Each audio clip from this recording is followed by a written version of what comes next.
Hello लोगोफोर गासै नायगिरि बिथांमोननिसिम आंनि अननाय आरो मोजां मोननायखौ नोंथांमोननो जासिहरग्रोबाय।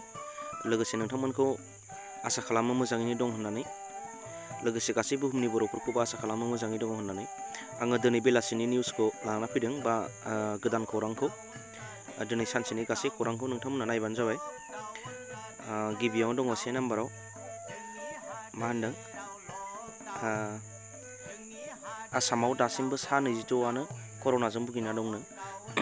कर'ना भाइरासजों माने जोंनि दा आसाम हादराव सा 22 जनानो दाबो बेनो दङ आरो बारायथ'वाखै।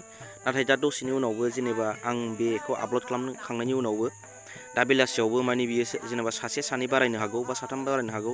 नाथाय नोंथांमोना बेखौनो बुङो माने नोंहा दासो 26 मोनदों आरो गाबोन जुदि 30 जन मोनोबा नोंना दाबो 26ल' होननानै गोबां मानसिया कमेन्ट खालामो आरो नोंथांमोना माने बे भिडिअखौ माला हगारदों आरो बबे समाव हगारदों बेखौ गाहाय डिसक्रिपसनाव नायबानो नोंथांमोना नुखायो।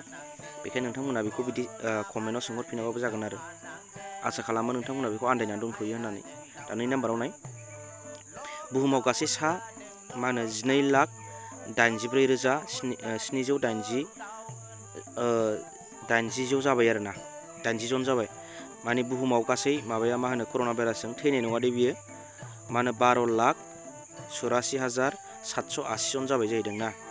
ओमफ्राय थैनाया गासै बेसेबांनो 70,328 जन, 70,328 जना बुहुमाव थैबाय दे।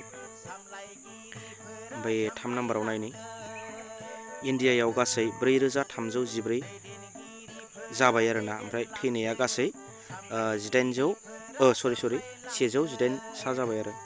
माने इण्डियायाव जानाया 4,314 जन जाबाय, ओमफ्राय थैनाय नङा दे बियो। ओमफ्राय थैनाया 118 जन थैबाय आरोना।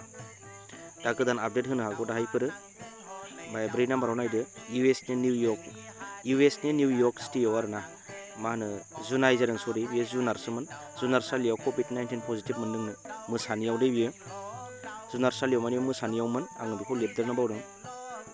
मानो इउएसआव दे निउयर्क सिटिनियाव मोनसे जुनारसालि दं जाहैदों, जु, जेरै जों गुवाहाटियाव दङ। थिग बेबायदियाव माने मोसानि माबायाव मा होनो देहायाव कर'ना भाइरास पजिटिभ मोनदोंनो। बेखायनो नोंथांमोना माने नैबे जेनेबा लकडाउनाव जोबखांनायनि उनावबो जुनारसालिफ्राव बेरायोबा केयारफुलै बेरायबानो जाबाय आरोना। 5 नाम्बाराव नाय, मुकेश आम्बानिया माने इण्डियानि धोनिसिन सुबुङाबो PM मदिनि बिथोनखौ मानिनानै ममबाति सावदोंनो।